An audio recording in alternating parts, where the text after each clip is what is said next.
que eu vou escutar? Eu transformo em áudio, o senhor escuta no carro. Porque o problema é tempo. É, E agora o negócio de Aparecida, vai todo mundo quer resolver tudo antes de Aparecida, né? é, Os senhores vão ficar 2 semanas, né, em Aparecida? Sim, senhor. praticamente. É bastante tempo, então muitas coisas acumulam, né, Dorani, nos dias que antecede e depois quando volta, né? De um dia para o outro já acumula, imagina depois de 10 dias. É. Me lembro quando o senhor esteve no consistório, que estava com uma agenda toda pronta e de repente teve que derrubar tudo Pois é. para ficar lá aquele tempo todo de preparação e depois do próprio consistório. O deputado Fred Pacheco está conosco também. Olá, bom dia a todos, bom dia, Bom Eduardo, dia, bom dia, Fred. Bom Dorani, dia.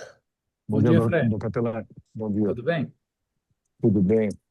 Eu estou, até para avisar, eu estou aqui embarcando, acho que eu já mandei uma mensagem para a Dorani de manhã, estou embarcando a São Paulo, e então vou iniciar até a hora do voo, deixa eu só começar aqui no embarque para poder... Todos nós estamos na hora do voo também. É, né? Mas o voo não tem muito voo cancelado, não, porque onde teve Tá problema tendo, com Congonhas, e Congonhas tá teve tendo. problema ontem, né, com a torre, né, parece. É. Pois Cancelaram é, muito. nós estamos enfrentando exatamente isso aqui. Eu vi que tem vários voos cancelados pela manhã. O nosso, inclusive, está atrasado, mas tem alguns voos cancelados.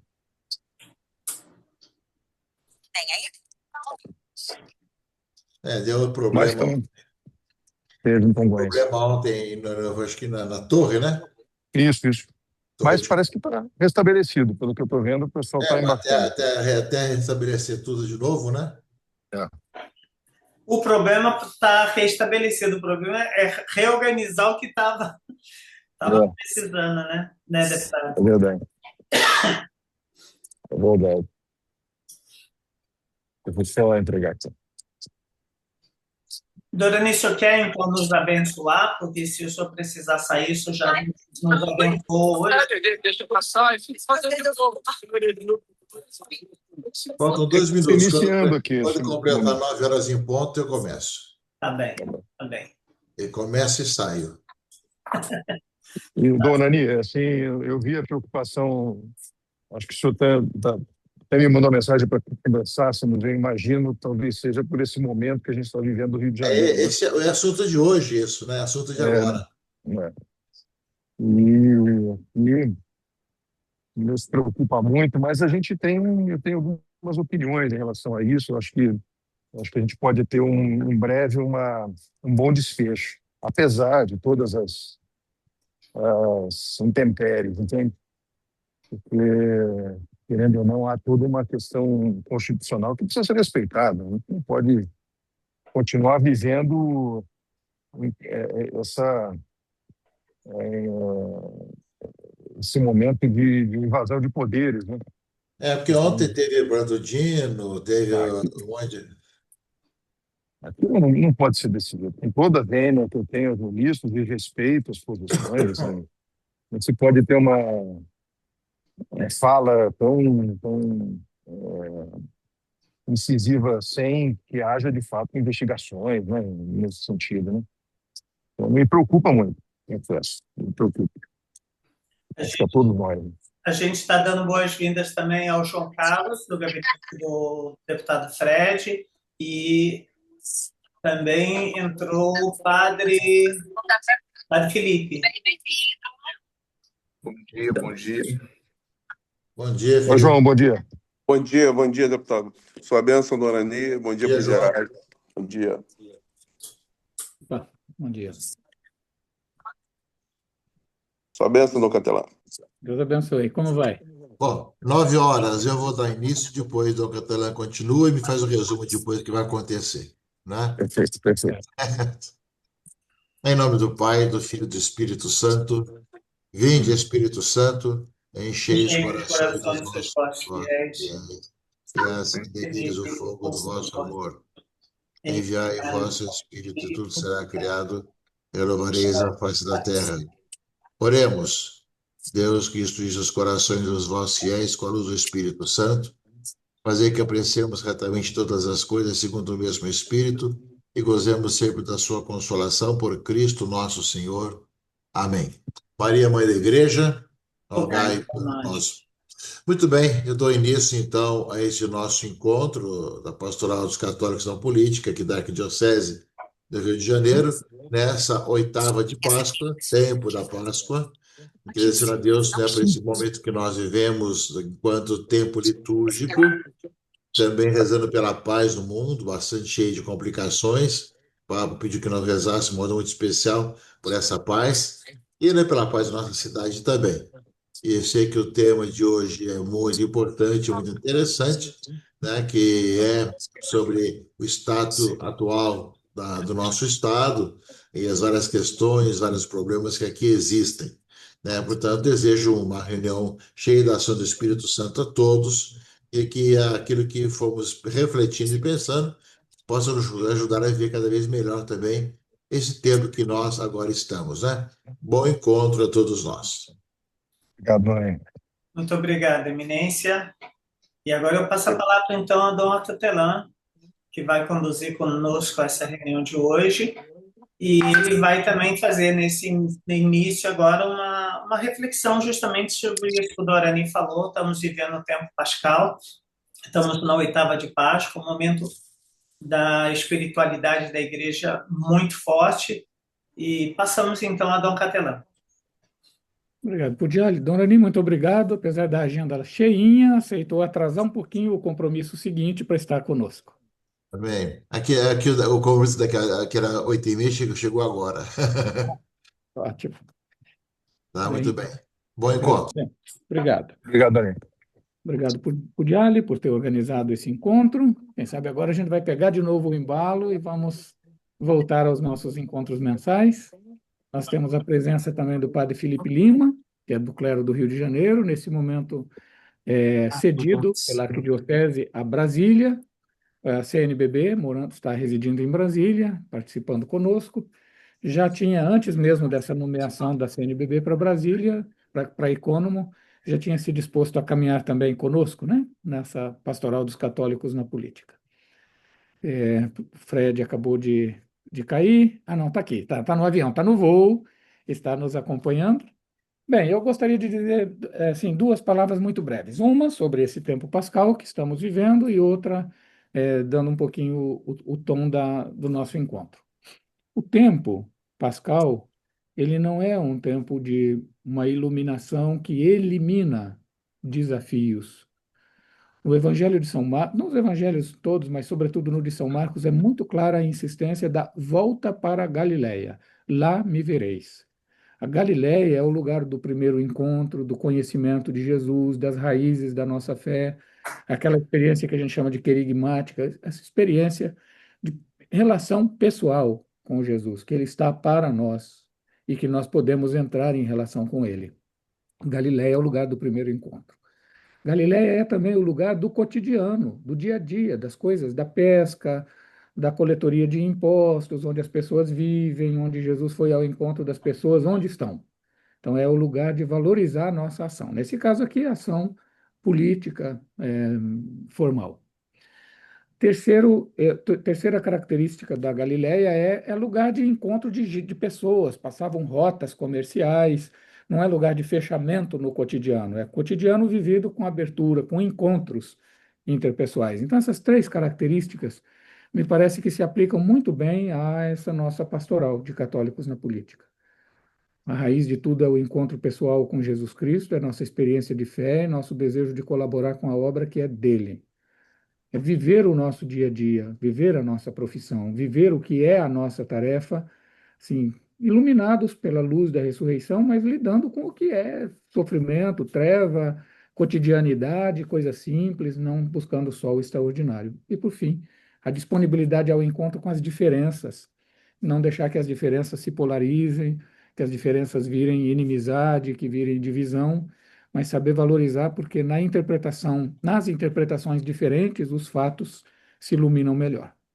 Aqui eu passo então para o segundo ponto, que é a gente discutir com objetividade as questões. Nós vamos ter um expositor que o Pugliali vai apresentar, mas assim, a objetividade dos fatos. E aí sim a pluralidade de interpretações. Mas quando já, ao narrar os fatos, a gente é seletivo, aí a coisa não fica bem. A gente tem que tratar os fatos como são e interpretá-los. As interpretações podem ser diferentes, mas não podem mutilar fatos, exagerar, acrescentar, tem que ter objetividade. Então, na unidade que a objetividade confere, a pluralidade de visões pode ser enriquecedora. Diria isso, Pugliali, para abrir. Muito obrigado. Obrigado, Dom Catelan. Eu estou aguardando justamente também a entrada do deputado Luiz Paulo Corrêa da Rocha, mas queria aproveitar o deputado Fred Pacheco, que está aqui ainda em tela, para que ele pudesse também dar uma palavrinha para nós sobre agora já com a reunião aberta, Fred, uma breve exposição sua sobre essa situação, esse desafio que vive o Rio de Janeiro neste momento. Vocês me ouvem bem? Eu estou Sim. com um fone aqui. Muito bem. Eu acho que a palavra é essa, que você acabou de usar, Pugliali, um desafio. O Rio de Janeiro vive um momento tenso, de preocupação, né? E onde as instituições elas precisam, através de um campo democrático, se alinhar. Eu acho que é uma questão que envolve, e acho que é uma preocupação que eu tenho como parlamentar, de que não ocorra uma interferência de poderes, e isso está acontecendo, a gente está já percebendo que em alguns momentos há uma decisão unilateral, monocrática em relação a poderes, e isso não impede que os poderes eles se confrontem quando há um desvio. Então, quando a gente fala, por exemplo, de algo que se houver alguma ilegalidade em qualquer pessoa, ela precisa ser investigada, precisa ser penalizada, né? Agora, o que eu penso é que, de fato, nós precisamos observar que as legalidades dos poderes sejam respeitadas, né? Seja o poder executivo, o poder legislativo e o poder judiciário. Enquanto poder legislativo, eu afirmo que a decisão anterior que fez com que nós tivéssemos a eleição da Alerj, ela foi absolutamente cumprida dentro de todos os requisitos regimentais. Houve uma leitura diferente do Poder Judiciário, dizendo, por isso, a suspensão da desembargadora da eleição, versando sobre a ausência do 70º deputado, por conta da ausência de Bacelar. Então, a decisão da Alerj foi respeitar a decisão, né, e esperar a recontagem, a recontagem dos votos pelo TSE, que já foi feita.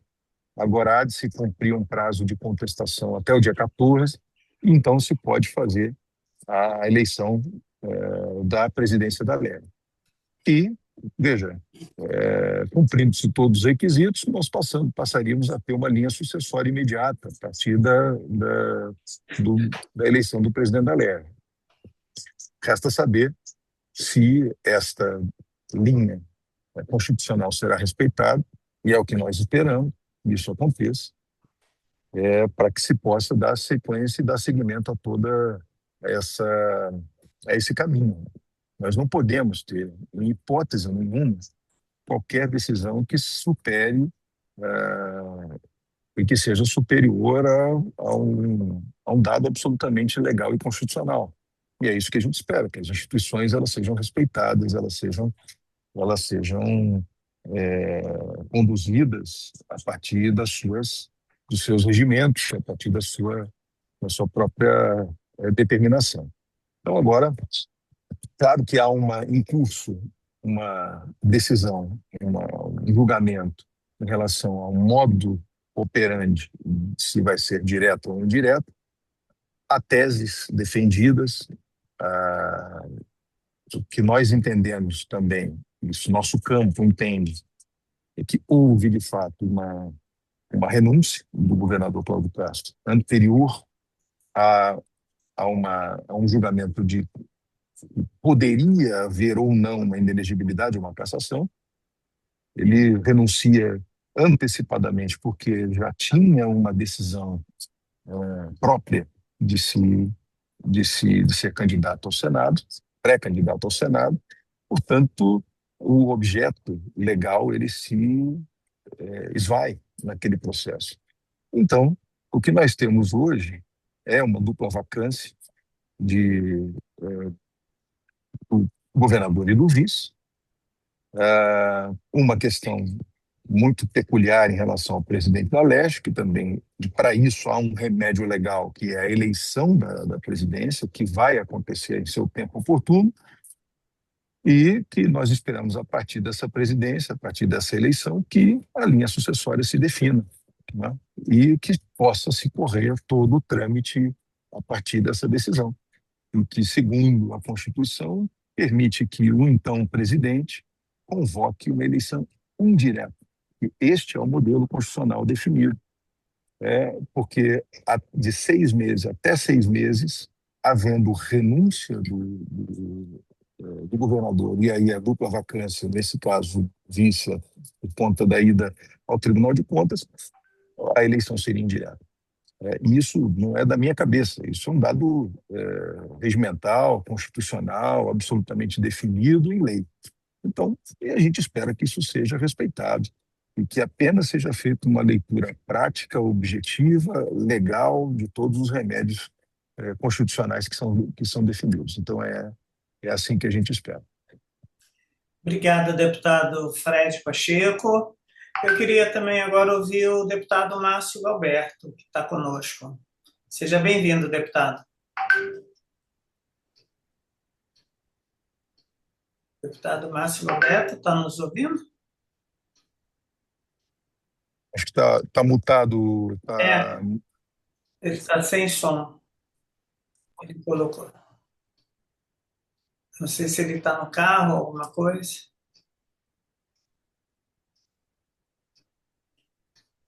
Deputado Márcio Galberto, está conosco? Vocês me ouvem bem? Desculpa, deputado. A gente está ouvindo o senhor bem, sim.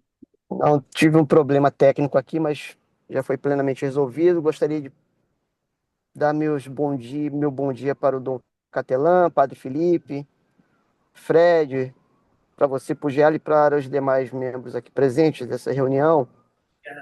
Bom, o Dom Catelã foi muito feliz, e é até redundante falar isso, na exposição que ele fez, e eu pude ouvir atentamente. E dando continuidade ao que o Fred acabou de dizer, porque o Fred já colocou sobre a mesa as questões estritamente técnicas, qual é a linha sucessória que nós temos? Governador. Na ausência do governador, assume o vice-governador. Na ausência do vice-governador, assume o presidente da Alerj. Na ausência do presidente da Alerj, assume o presidente do Tribunal de Justiça. Bem, tudo que a Alerj fez até agora, gostemos ou não, achemos que é correto ou não, está estritamente dentro da lei. O que o governador Cláudio Castro fez, gostemos ou não, as regras existentes, foi dentro das regras existentes. Então, alguns acham que, uma vez que o mandatário esteja respondendo, ele não pode mais renunciar. Mas veja, isso é uma tese, isso é um debate, mas a lei permite a saída. Então, se nós não concordamos, e eu também não concordo, e o Fred também deve ter o mesmo pensamento, mas isso tem que ser mudado pelo Congresso Nacional. Então, isso não deveria nem estar sendo, nesse momento, discutido, mas está. Então, tudo que eu estou dizendo, que o Fred falou, é para enfatizar, e veja, sem tomar partido, narrando apenas os fatos, conforme foi pedido pelo Dom Catelã, a Alerj está cumprindo a lei, a Alerj está jogando dentro das regras, o governador jogou dentro das regras, mas existem forças políticas que querem manobrar a situação nesse momento para pavimentar e facilitar a ascensão política de um determinado pré-candidato ao governo do Estado. Então, com isso, fica claro que o debate não é técnico, o debate é político. Que, mais uma vez, o Supremo Tribunal Federal está se imiscuindo, é claro que provocado, mas se for pela técnica, vai prevalecer o que já foi feito.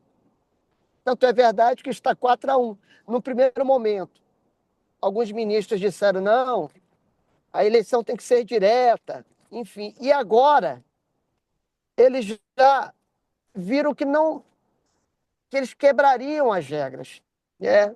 Que isso daria trabalho, que isso abriria um precedente perigoso, um precedente de instabilidade jurídica e assim sucessivamente.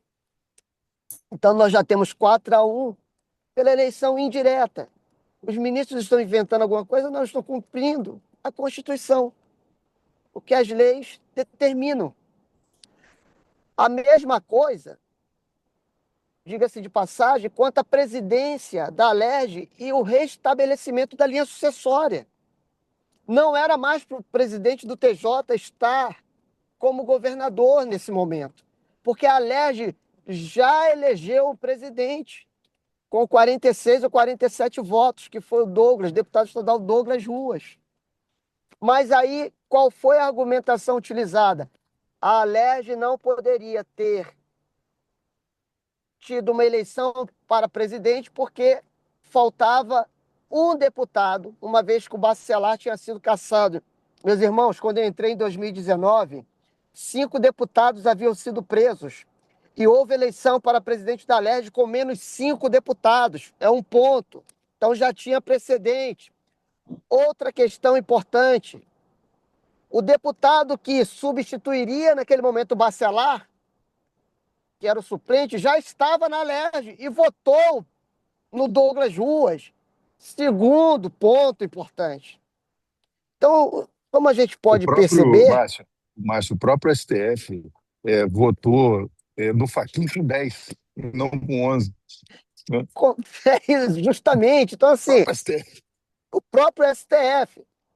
Então, é uma confusão generalizada por causa dessa manobra e por causa dessa intromissão, como o Fred acabou de falar, indevida no Poder Legislativo, mas que não começou agora.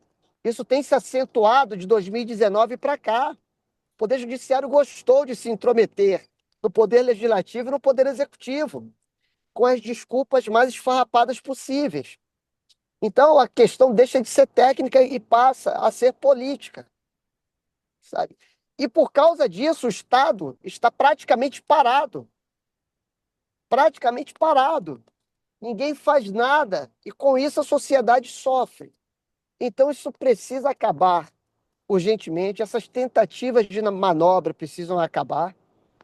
A gente não pode ter uma peça jurídica com a maior justificativa que, se o presidente da Alerj, né, for conduzido para o governo do Estado, ele vai usar a máquina. Ora, o candidato oponente que entrou com essa ação, ele deixou seu sucessor na prefeitura. Então, assim, eu vou parar por aqui, porque tem coisas que incomodam bastante. A população precisa saber do que está acontecendo, né? Então, conforme foi muito bem demonstrado de maneira exemplar pelo deputado Fred, e que eu estou corroborando, e que são os fatos, os senhores podem perceber que a questão, então, não é técnica. Se fosse técnica, não estaria toda essa confusão. Era seguir o que determina a Constituição do Estado, a Constituição Federal, e o que nós fizemos. Agora estaria lá. Agora, eu já ia me esquecendo. Tem mais uma decisão que está em curso também, para dizer se a eleição para a presidência da Alerj vai ser pública ou não, porque o Estado do Rio de Janeiro é dominado por facções, e aí os deputados poderiam ser retalhados ou então sofrer algum tipo de represália dessas facções criminosas. Meu Deus do céu. Assim, então é melhor o deputado sair da política. A gente está falando de uma votação para presidente da Alerj. Isso não pode ser argumento plausível de que o Rio de Janeiro é dominado por facções e o deputado se sentiria pressionado por uma votação da presidência da Alerj. Então, assim, são várias tentativas de manobras com justificativas que não se sustentam para tentar criar uma confusão generalizada e facilitar o outro grupo, um determinado grupo político. Então é isso, a realidade é essa, conforme nós acabamos de demonstrar. Muito obrigado. Queria ouvir o Padre Felipe, alguma coisa sobre essa situação. Enquanto a gente espera, o Luiz Paulo não conseguiu entrar ainda, mas está tentando aqui, também vai participar da reunião. E Padre Felipe podia dar uma palavra sobre essa situação que nós estamos fazendo comentários? Bom dia a todos. Uma alegria poder reencontrá-los, ainda que à distância. Me permitam apenas dizer um pouco daquilo que é a nossa sensação, sobretudo eu que estou assistindo bem de longe todo esse processo acontecer. Bem de longe, bem de perto, né? Porque o julgamento está sendo feito aqui ao lado. Mas aqui, nós na CNBB temos padres de diversos lugares do Brasil e é impressionante como esse assunto vem à mesa em todos os momentos em função de toda a sensação de insegurança que a gente vive por conta dessas realidades. Então, o Rio de Janeiro tem sido visto de modo muito negativo nesse sentido por conta dessas realidades que a gente tem testemunhado de longe. É muito tenso de viver toda essa dimensão, é muito tenso de testemunhar tudo isso, mesmo que de longe, e é muito chato a gente estar vivendo o estado do Rio de Janeiro mais uma vez, uma realidade que é insegurança jurídica, é briga política e que se soma a tantas outras realidades que chegam aqui, que a gente testemunha, de violência, de crise, de corrupção e tudo mais. Então, apenas essa palavra, de longe, a gente tem acompanhado esse processo e causa muita perplexidade tudo isso que a gente tem acompanhado. Obrigado, Padre Luiz Felipe. Realmente, o que o senhor pontuou é uma questão que a gente está observando com as nossas relações de amizade e amigos que estão fora do Rio, todos estão exatamente perplexos com toda essa situação e surpresos com tudo que está acontecendo no Rio de Janeiro. E a gente tem uma expectativa realmente que isso possa desenrolar de uma forma melhor, né? Dom Cattelan, o senhor poderia falar um pouco mais para nós, porque o Luiz Paulo ainda não entrou. O senhor teve a oportunidade de ouvir uma parte das entrevistas do judiciário de ontem. O senhor podia falar alguma coisa para nós? Diale, eu teria preferência de não entrar propriamente na matéria como tal, de manter aquela linha que eu tive no princípio, que é a linha de criteriologia, de critério, de ajudar a me manter nesse número. Acho que a gente podia abrir a palavra já sobre isso, as percepções pessoais, até que o Luiz Paulo entre. Aham. E acho que se depois qualquer um que tenha emitido a opinião do Luiz Paulo for diferente, não vai se sentir de modo nenhum atingido por isso, porque é do debate político a pluralidade. Todos nós estamos habituados a dar a nossa opinião com veemência e escutar com respeito as opiniões veementes dos outros que pensem diferente. Então, acho que podia abrir a palavra. Tá bem. Então, eu convido o Emaí Neto, se ele puder dar uma palavrinha, então. Estou seguindo aqui a linha que está aqui na minha tela. Emaí está conosco? Tô sim, me ouvem? Sim, estamos te ouvindo. Bom dia, Dom Cattelan. Bom dia a todos. Satisfação revê-los ainda aqui remotamente. O meu olhar é uma síntese do que eu já ouvi aqui. Realmente existe essa impressão de que o judiciário ele atravessa uma linha penetrando os saberes e a técnica dos outros poderes Infelizmente, o olhar dos amigos que se reportam a gente fora do Rio é dessa perplexidade de parecer que isso aqui é uma zona total. Isso é muito ruim, porque nós sabemos que todos nós, dentro da nossa obrigação de fazer, sempre tentamos fazer o melhor para que a gente possa botar o Rio de Janeiro numa posição de pujança, e por conta desse critério que são entendimentos que não têm uma objetividade, acabam nos deixando nessa situação de vulnerabilidade aos olhos do Brasil e até do mundo. É uma pena. Torço aí que isso se resolva logo e a gente possa seguir adiante. Até porque nós temos aí à frente mais um pleito eleitoral, que é vamos chamar de um pleito ordinário, né? Que é o que a cada 4 anos acontece, a eleição para a presidência da República, para governador, para deputados federais, senadores e deputados estaduais. Então, é um momento de reconstituir tudo isso, porque temos um pleito natural aí, um momento ordinário da história da política do país, que isso acaba atravancando ou criando barreiras para que a gente possa estar desenvolvendo esse segundo projeto, que é o projeto principal, que é a normalidade política do país. Silvia Pontes? Tudo bem? Como vamos? Boa tarde. Bom dia, né? Bom dia. Eu venho cedo, então eu já estou dando boa tarde. Realmente, nós estamos passando um momento muito difícil. Eu acho que isso aí tem que parar, porque a gente está vivendo um momento triste, né? Até porque, e aí me parece uma forçação de barra. Eu estou louco para ver o Luiz Paulo, que eu gosto muito dele, então eu queria ouvi-lo, entendeu? Mas o momento é só de tristeza e realmente de imaginar que estamos vivendo um momento ímpar na história política do Rio de Janeiro. Muito obrigada, Silvia. João Carlos?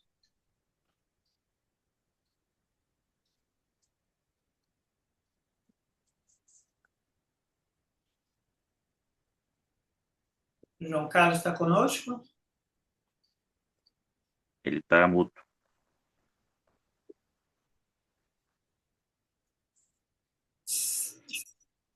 Você consegue? Está ouvindo? Agora estamos Tá ouvindo? ouvindo, sim. Bom dia a todos. Eu pedi a bênção ao Dom Ani, ao Dom Capelã, e não pedi a bênção ao Padre Felipe, sua bênção, Padre Felipe. Bom dia a todos. Pugiali, tudo bem, meu amigo? Graças a Deus. Pugiali, a minha percepção, assim, a gente vai ter uma aula aqui do deputado que vai entrar agora também, que é um decano da casa, mas a gente teve 2 aulas agora aqui de verdade sobre a questão feita pelo deputado Fred e pelo deputado Galberto, né? Os 2 trouxeram a verdade dos fatos, né? A gente hoje vive uma entrada do judiciário com toda a sua força dentro de uma situação onde eles têm um interesse político, né? Está muito claro, onde tem um lado político, né? E não sei se a gente pode chamar de intromissão, porque acaba sendo, né? Acaba fugindo do seu papel real e acaba adentrando num campo que eles acabam ficando embaralhados, né? O que nós temos de problema hoje nessas situações é um judiciário perdido, né? Quando ele adentra num campo onde ele não domina, ele acaba fazendo o que está fazendo. E a gente acaba vendo que se o judiciário se perder, todos nós vamos sentir esse sentimento de estamos perdidos, né? Mas eu vejo que justamente pelo fato de entrar num campo onde não compete, para definir situações que devem ser definidas dentro dos seus locais, né, de definição. A Alerj resolve a Alerj, né? e assim vai. Mas, então, essa é a minha percepção. Eu vou nessa linha onde o deputado Gualberto e o deputado Fred fizeram a colocação da verdade. A gente está aqui dentro da Alerj, a gente vê, né, que hoje o que falta é isso, né? Falta o judiciário cumprir o seu papel verdadeiramente. É só isso que eu queria colocar.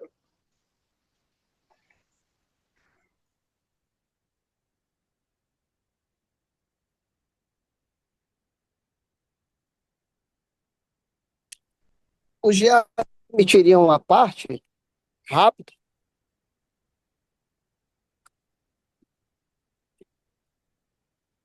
Você está me ouvindo, Pugeli? Você está mutado, Pugiari. Sim, estou ouvindo, deputado, pode falar. Bem rapidamente, porque ontem, e os jornais trouxeram isso hoje, o ministro Gilmar Mendes trouxe uma possível justificativa, dizendo que ele conversou com o atual diretor da Polícia Federal e que o diretor da Polícia Federal teria dito para ele que na Alerj existem entre 30 e 32 deputados que estão na folha de pagamento da contravenção, né? Leia-se bicheiros, enfim. Bom, primeiro ponto, se nós temos 30, 32 parlamentares envolvidos com essa facção criminosa chamada Jogo do Bicho, contravenção, e se o diretor da Polícia Federal sabe disso e tem a certeza disso, porque para ele falar para o ministro Gilmar Mendes, subentende que ele tem provas desse envolvimento. O que a Polícia Federal está esperando para prender todos esses 30, 32, 35 parlamentares? Que sejam todos presos. Isso precisa ser dito. E eu iria até fazer um vídeo sobre isso, mas eu vou falar do plenário. Se a Polícia Federal tem esses nomes, que prendam todos. Todos. Que não fique pedra sobre pedra. Agora, isso não pode ser usado também como desculpa para se intrometer indevidamente no parlamento. Porque, repito, as regras foram cumpridas pela Alerj. E aí o ministro Fux, não posso esquecer, surpreendentemente, o ministro Fux ficou extremamente incomodado com essa fala do ministro Gilmar Mendes e fez a defesa do Estado do Rio de Janeiro, não fez a defesa de um parlamentar, e fez a defesa da instituição Alerj. E, ao final dessa defesa, e os jornais também estão trazendo isso, ele deixou claro: olha, alguns ministros aqui, talvez, que chegaram mais tarde no Supremo, talvez estejam chocados e tal, porque não participaram do Mensalão, não participaram da Lava Jato, não participaram das investigações sobre os escândalos do INSS e muito menos do Banco Master. Mas não satisfeito, para bom entendedor, meia palavra basta, né? Então ele está falando, se o senhor está chocado, como se estivesse dizendo, ministro Gilmar Mendes, o senhor está chocado com o que está acontecendo fora, mas deveria estar muito chocado com o que está acontecendo aqui dentro. O senhor deveria colocar toda essa energia também para falar as manobras que estão acontecendo aqui no Supremo para impedir as investigações contra ministros que supostamente estariam envolvidos nesses escândalos. Bom, mas ele conclui da seguinte maneira: e se é verdade que esses parlamentares irão para o inferno, eles irão acompanhados de altas autoridades. Eles não irão sozinhos. Ou seja, novamente, para bom entendedor, meia palavra basta. Então, essa, infelizmente, é a realidade não somente do nosso Estado, mas do nosso país. A confusão é generalizada. A desonestidade é generalizada. A impunidade é generalizada. E quem mais está envolvido com o crime quer se proteger e lançar sobre a sociedade uma cortina de fumaça. E nós também não podemos aceitar isso enquanto povo. Então, repito, se existem 30, 32, 40 parlamentares envolvidos com o crime, no estado do Rio de Janeiro. Se a Polícia Federal sabe disso, se a Polícia Federal já tem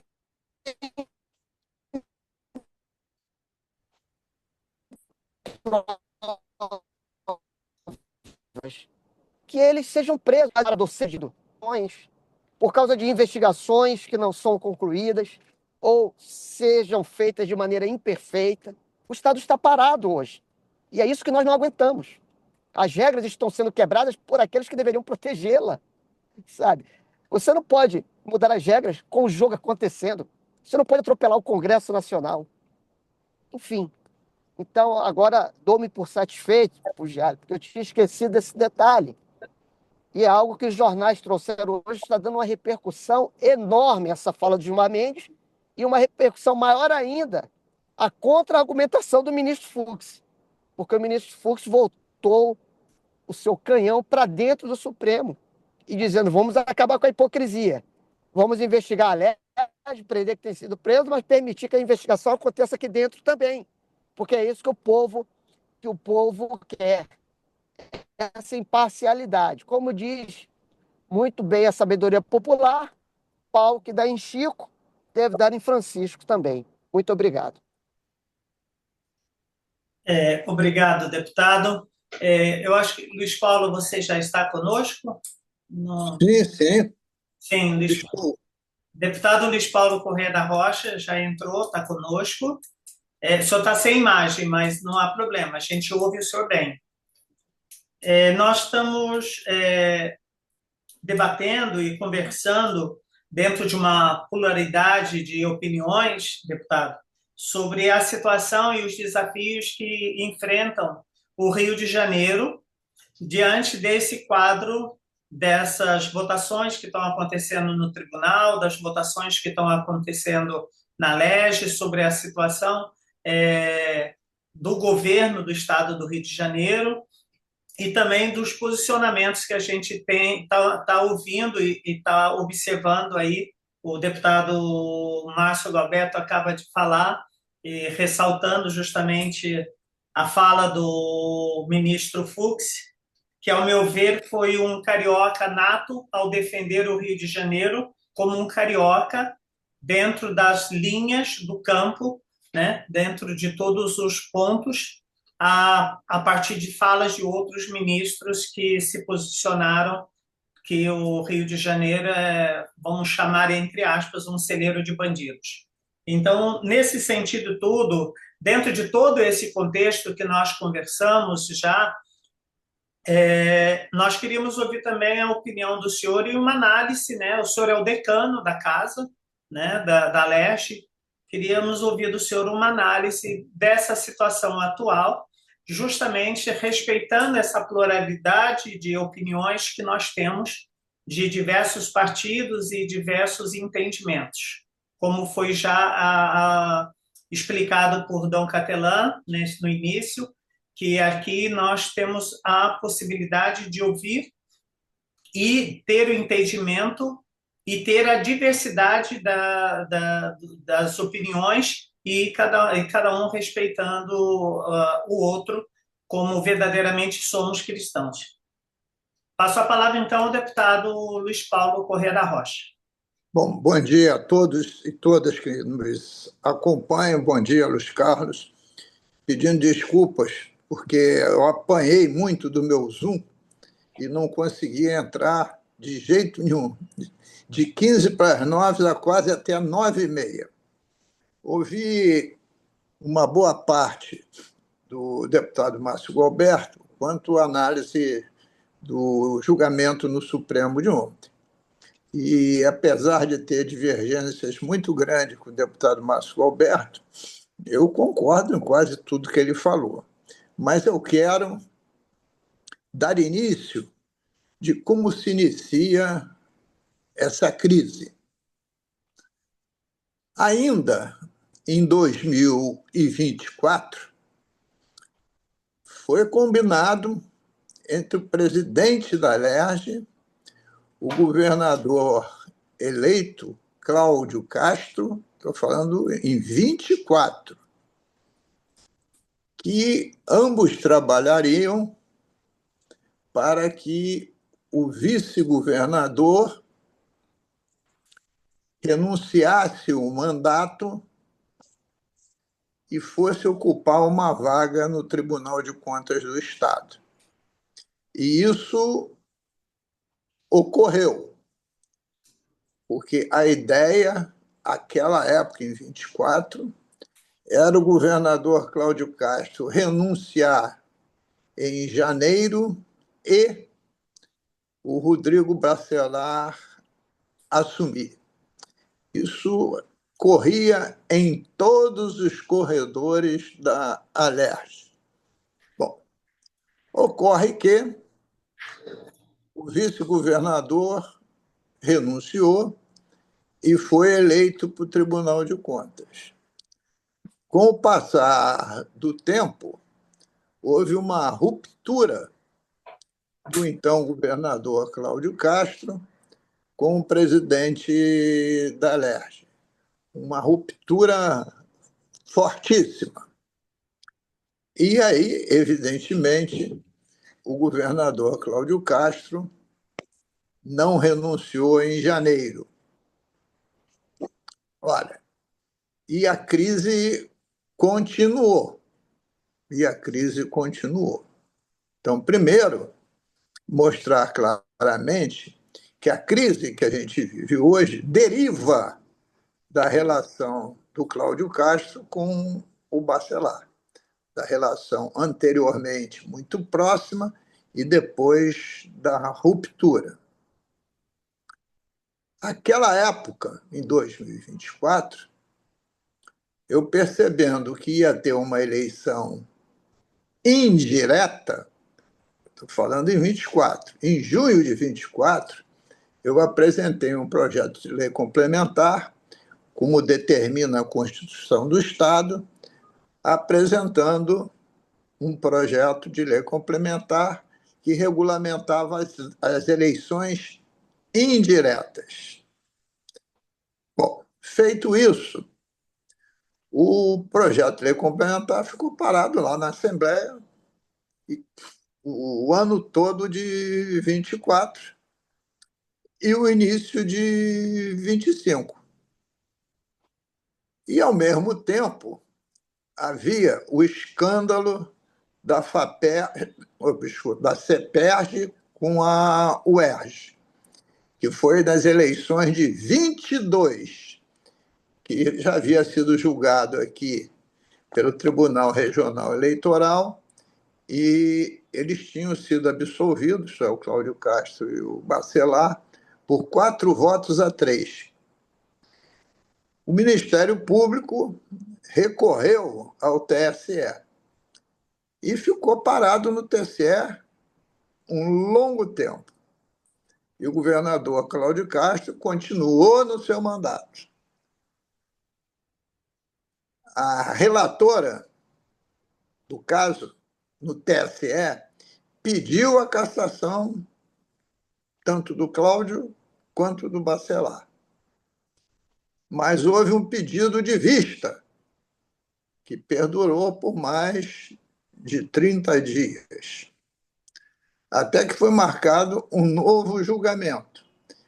E o relator também, na base, esse que pediu vista, no contexto geral do seu voto, acompanhou a relatora, que nesse momento não era mais relatora, porque já não era mais do TSE.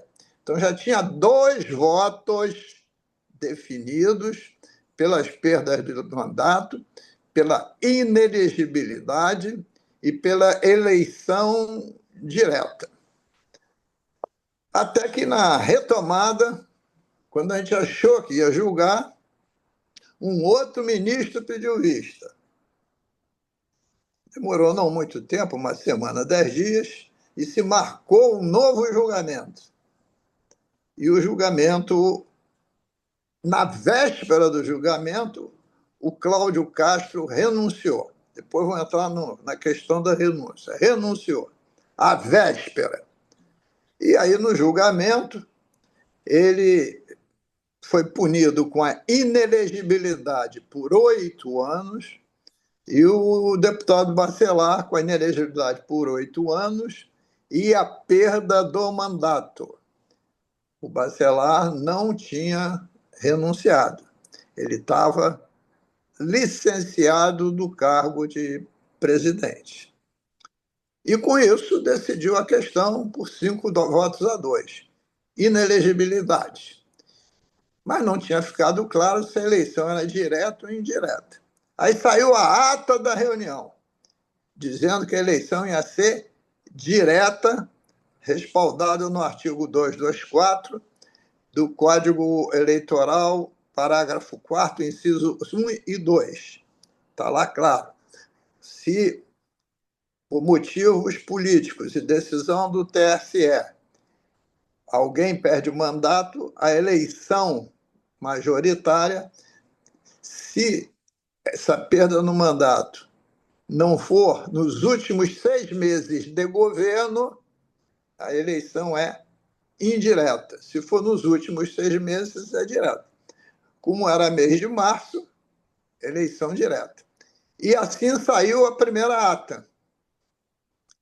Horas e horas depois, apareceu uma segunda ata dizendo que a primeira tinha erro material e que a eleição ia ser indireta.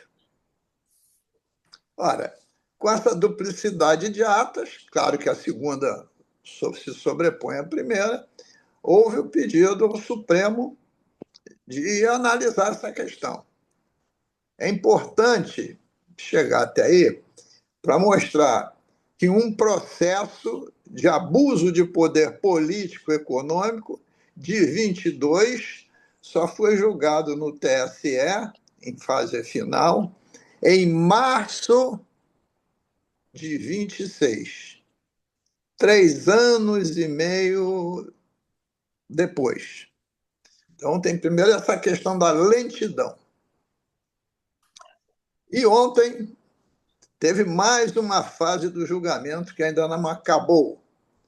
Está 4-1 a favor da eleição indireta com o voto secreto.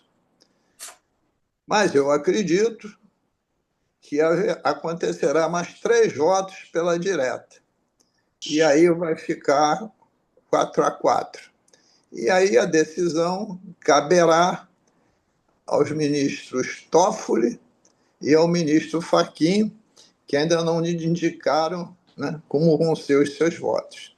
Se der 5-5, empate, prevalece a eleição indireta, porque esse foi o tema definido por TSE. Quando empata, aquele que está sendo representado é o vencedor.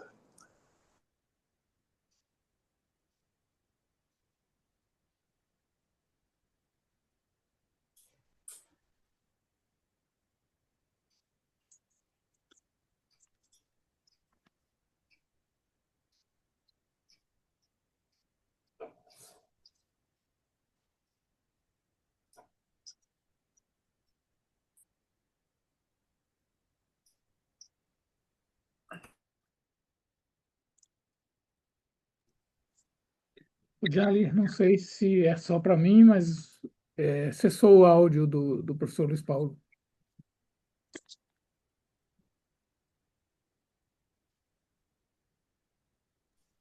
Eu ia comentar isso aqui, Dom Catelã. O Luiz Paulo, o seu áudio sumiu.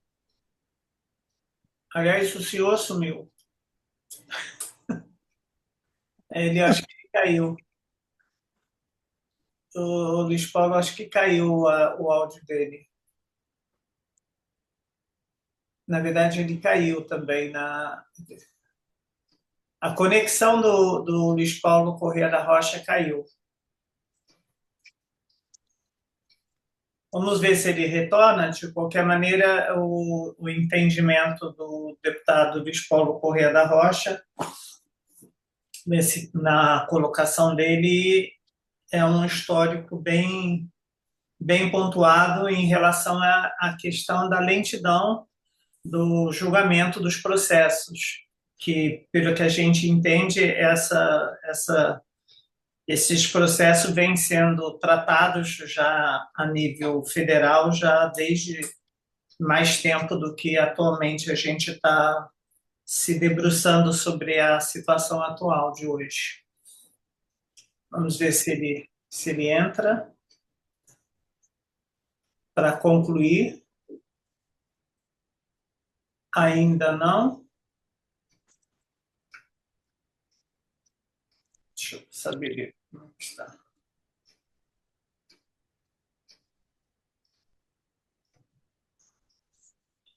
Deputado, você está conseguindo entrar?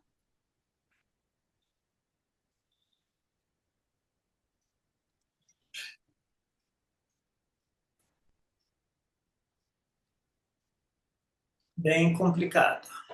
Não está. É uma pena. É uma pena porque ele estava dando uma aula para a gente. Sim. Espetacular. Ele é o decano, né? Já teve a experiência de ser vice-governador do estado, tem uma trajetória de muita lisura dentro da LERJ. Quem acompanha a vida política do estado do Rio de Janeiro sabe do trabalho, né, deputado Márcio Galberto. O histórico dele é um histórico que realmente, apesar de posições partidárias, que é natural que cada um tome o seu posicionamento partidário também, mas ele tem desempenhado um grande trabalho na LERJ e tem sido uma grande voz para o entendimento de todas essas questões. Dom Catelã, eu acho que ele não está conseguindo retornar. Eu acho que ele está em algum lugar sem sinal. Eu gostaria, então, de passar a palavra ao senhor para que a gente pudesse dar um fechamento da reunião de hoje dentro desse tema, né, dentro dessa reflexão. O senhor falaria para nós agora e nos abençoaria, já são 10 horas, que é o tempo natural da nossa reunião. E estamos aqui com... quem está entrando aqui é o... É o Márcio Galberto. O Márcio Galberto. Ele está aqui. Já estava aqui, eu estou no túnel agora, passando pelo túnel e caí. Com essas luzes aí atrás, eu pensei, mas isso é um túnel ou é uma boate? O Galberto não é de ir nesses ambientes. O Márcio Galberto é numa boate. Vamos montar essa tela e fazer um fake news.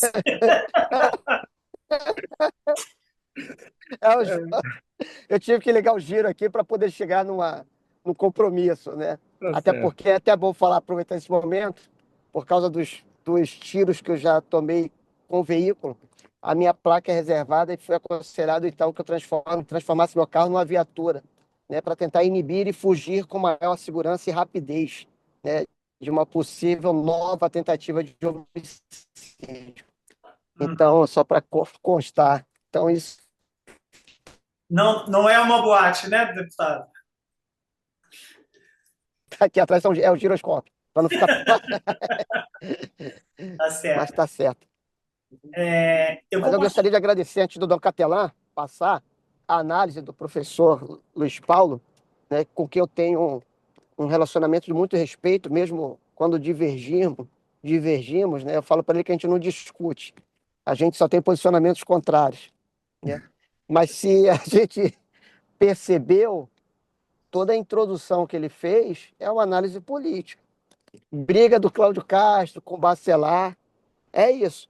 A questão técnica é justamente que não tem nenhum erro. A briga, a questão política, a análise tem que ser feita, tem que divergir, isso faz parte. Mas quanto à tecnicidade, quanto às regras, elas foram cumpridas. Obrigado. Obrigado, deputado. Dom Catelã, passo a palavra ao senhor, então, para que o senhor possa fazer as suas considerações finais, nos orientar e nos instruir e, principalmente, nos abençoar. Certo. Esse espaço aqui, me parece, e desde o início, quando eu fui eleito bispo, 4 anos atrás, e Dom Orani me nomeou para acompanhar o grupo, na minha primeira fala, eu disse que para mim era uma espécie de janela por onde, com várias visões, eu podia me introduzir na cidade do Rio de Janeiro. E, então, me servia, inclusive, para o meu pastoreio, o conhecimento que esses encontros me fornecem. E eu só posso agradecer a Deus por isso, porque, de fato, acho que acelerou a minha inserção na cidade do Rio de Janeiro e me dá, assim, critérios. Então, agradeço de coração.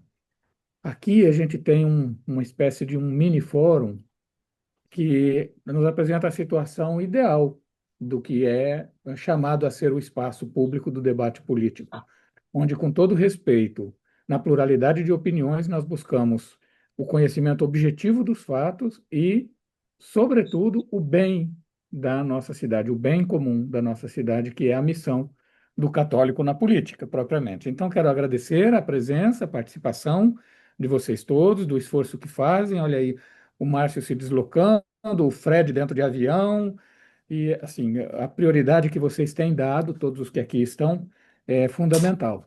Nós vamos agora fazer um planejamento de retomada, eventualmente fazermos até alguma atividade é, presencial, talvez até um fórum com um debate sobre alguma questão.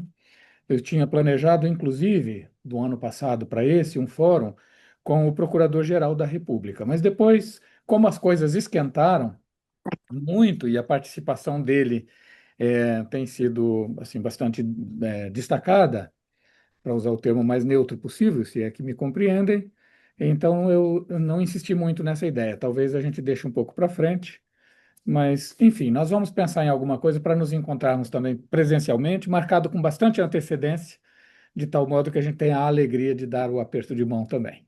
Muito obrigado, Pudiali, pela organização que tem feito, Padre Felipe Lima, também pelo tempo que reservou para participar. Bom, Se eu Deus queria quiser. pedir desculpas, Certo? porque eu apanhei muito. É Luiz Paulo. Sim, Luiz. Queria lhe pedir desculpas, porque eu apanhei muito do meu Zoom.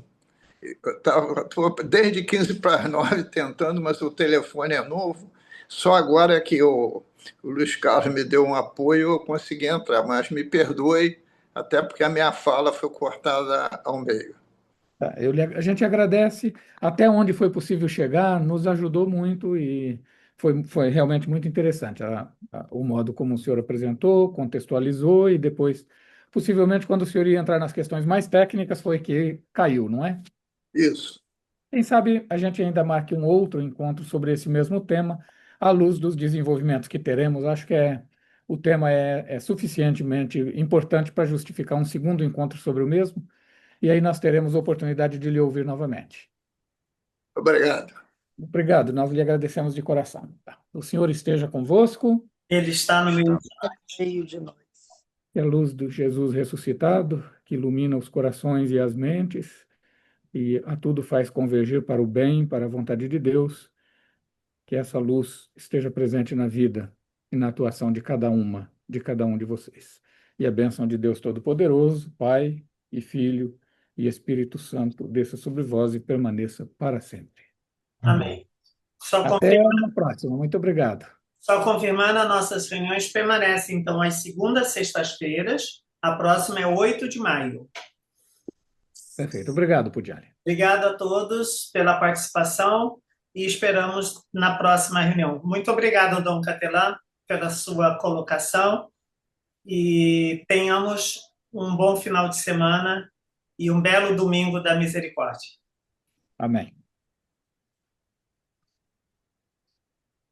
Tadeu, que bom te ver aqui. Bom foi te ver, rapaz. Um abraço, viu? Nós somos decano. Um abraço, Tadeu.